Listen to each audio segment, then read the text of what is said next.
Hello, nuts এবং তা বোল্টসের সঙ্গে ম্যাচ করার প্রথম পার্টের অধিবেশনে স্বাগতম। আসুন এই সেশনের উদ্দেশ্য দেখা যাক। এই সেশনের শেষে আপনি পারবেন হেক্সাগোনাল নাটের ট্যাপ এবং ড্রিলের সাইজ নির্ধারণ করতে, হেক্সাগোনাল নাটে ইন্টারনাল থ্রেডস কাটতে, ট্যাপিংয়ের জন্য হোলস ড্রিল করতে, ট্যাপ এবং ট্যাপ রেঞ্জ ব্যবহার করে হেক্সাগোনাল নাটে ইন্টারনাল থ্রেডস কাটতে, বোল্টের সাথে নাট ম্যাচ করতে।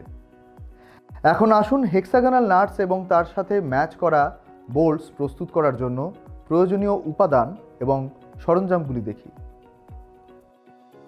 File, hexagonal rod, bench vice,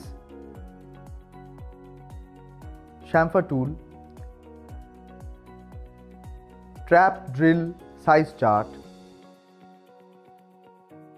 center punch, center drill, drill bits, tap wrench, M10 taps, screw pitch gauge, saw, cleaning tool, oiler, metal brush। এখন hexagonal nut প্রস্তুত করার জন্য তার অপারেশনের sequence দেখা যাক। নাটস এবং বোল্টস প্রস্তুত করার সময় নিরাপত্তা যন্ত্রপাতি পরা নিশ্চিত করুন, যাতে আঘাত থেকে রক্ষা পাওয়া যায় এবং নিরাপদ কাজের পরিবেশ নিশ্চিত করা যায়। প্রথমেই র মেটেরিয়াল চেক করে নিতে হবে। মেশিনিং প্রক্রিয়া শুরু করার আগে কোনো ত্রুটি বা অনিয়মের জন্য হেক্সাগোনাল রডকে পরীক্ষা করুন।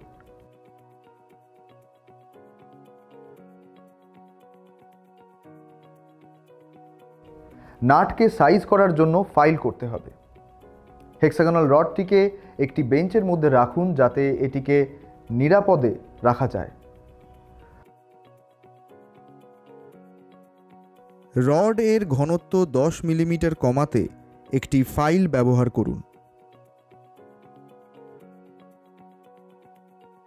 18 মিলিমিটার হিসাবে ডাইমেনশন নিশ্চিত করতে হেক্সাগোনাল রড জুড়ে ফ্ল্যাট টু ফ্ল্যাট দূরত্ব পরিমাপ করুন। এক প্রান্তে ফাইল চ্যাম্ফার করুন। বোল্টস হেড ধরতে হেক্সাগোনাল রডের এক প্রান্ত বেছে নিন।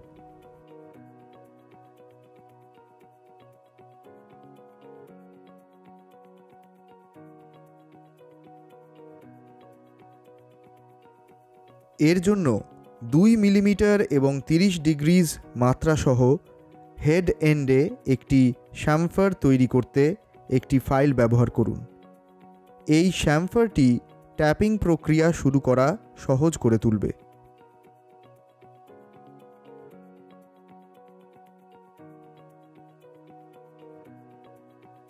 ট্যাপ ড্রিলের আকার নির্ধারণ করুন।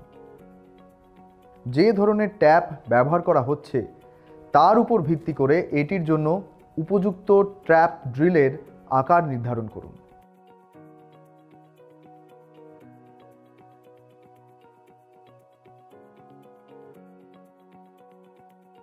ট্যাপ ড্রিলের জন্য হোলের সেন্টারকে চিহ্নিত করুন। একটি মার্কিং টুল বা স্ক্রাইব দিয়ে ট্যাপের জন্য হোলের সেন্টারটি ড্রিল করার জন্য পরিমাপ করুন এবং চিহ্নিত করুন। এই পয়েন্টটি শ্যামফার্ড প্রান্ত থেকে 8.5 মিলিমিটার ডায়ামিটার দূরে হওয়া উচিত। পূর্ববর্তী ধাপে আপনি যে সেন্টার মার্কটি তৈরি করেছেন তাতে একটি ছোট খাঁজ কাটা করতে একটি সেন্টার পাঞ্চ ব্যবহার করুন। সেন্টার পাঞ্চটি নিশ্চিত করতে সাহায্য করে যে ড্রিল বিটটি কাঙ্ক্ষিত অবস্থানে সঠিকভাবে শুরু হয়। সেন্টার ড্রিল করুন। সেন্টার মার্কে একটি পাইলট হোল তৈরি করতে একটি সেন্টার ড্রিল ব্যবহার করুন। এটি বৃহত্তর ড্রিল বিটকে পরিচালিত করবে এবং আরও নির্দিষ্ট হোল সরবরাহ করবে।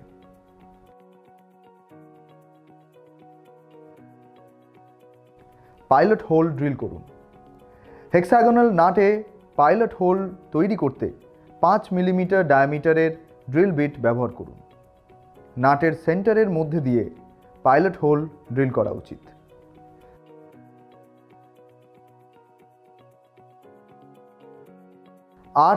.5 ডায়ামিটারের হোল ড্রিল করুন।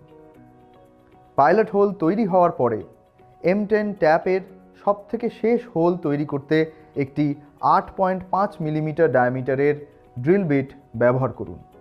একটি স্ট্রেট হোল নিশ্চিত করার জন্য একই অ্যাক্সিস বরাবর পাইলট হোলের মধ্য দিয়ে ড্রিল করুন। ড্রিল করা হোলের উভয় প্রান্ত শ্যামফার করুন। ড্রিল করা হোলের উভয় প্রান্তে শ্যামফার তৈরি করতে একটি ফাইল ব্যবহার করুন। শ্যামফারগুলির ডাইমেনশন 2 মিলিমিটার এবং 45 ডিগ্রি হওয়া উচিত। এই শ্যামফারগুলি ট্যাপের প্রবেশকে সহজ করবে।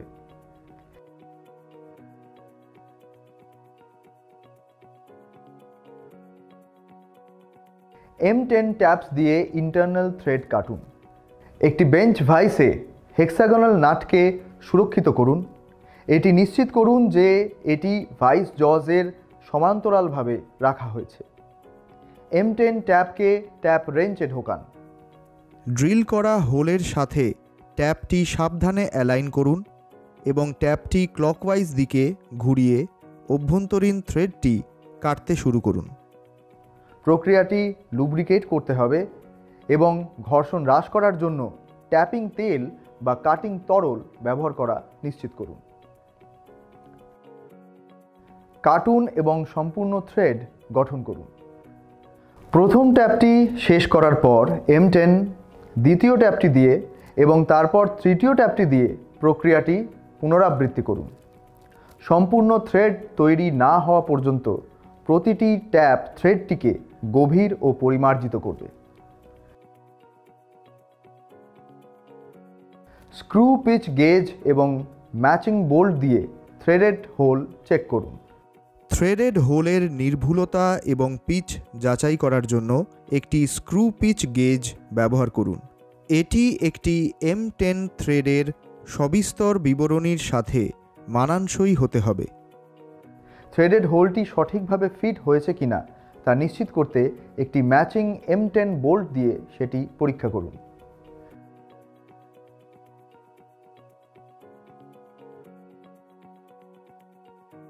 বোল্ট এবং নাটের মধ্যে থ্রেড পরিষ্কার করুন। বোল্ট এবং নাট থ্রেড এই উভয় থেকে কোনো আবর্জনা বা ধাতব শেভিং অপসারণ করতে একটি থ্রেড পরিষ্কারের সরঞ্জাম বা একটি ওয়্যার ব্রাশ ব্যবহার করুন। নাটকে বোল্টের সঙ্গে ম্যাচ করান। সবশেষে নতুন তৈরি করা নাটটি একটি ম্যাচিং M10 বোল্টের উপর স্ক্রুইং করে পরীক্ষা করুন। থ্রেডগুলি মসৃণ এবং সুরক্ষিতভাবে জড়িত হওয়া উচিত। আসুন আলোচনা করা মূল বিষয়গুলো পুনর্বিবেচনা করা যাক। ম্যাচিং প্রক্রিয়া শুরু করার আগে কোনো ত্রুটি বা অনিয়মের জন্য হেক্সাগোনাল রডকে পরীক্ষা করুন। রডের থিকনেস 10 মিলিমিটারে নামিয়ে আনার জন্য একটি ফাইল ব্যবহার করুন। একটি M10 ট্যাপ ড্রিলের আকার সাধারণত 8-এর জন্য 0.5 মিলিমিটার ডায়ামিটার হয়। ড্রিলের জন্য হোলের সেন্টারকে মার্ক করুন। নতুন তৈরি করা নাটটি একটি ম্যাচিং M10 বোল্টের উপর স্ক্রুইং করে পরীক্ষা করুন। এবার আমরা সেশনের শেষ ভাগে এলাম। আশা করি আপনি নাট প্রস্তুত করা এবং বোল্টের সাথে ম্যাচ করানোর বিষয়ে ভালো ধারণা অর্জন করেছেন। পরের সেশনে আবার আপনার সাথে দেখা হবে।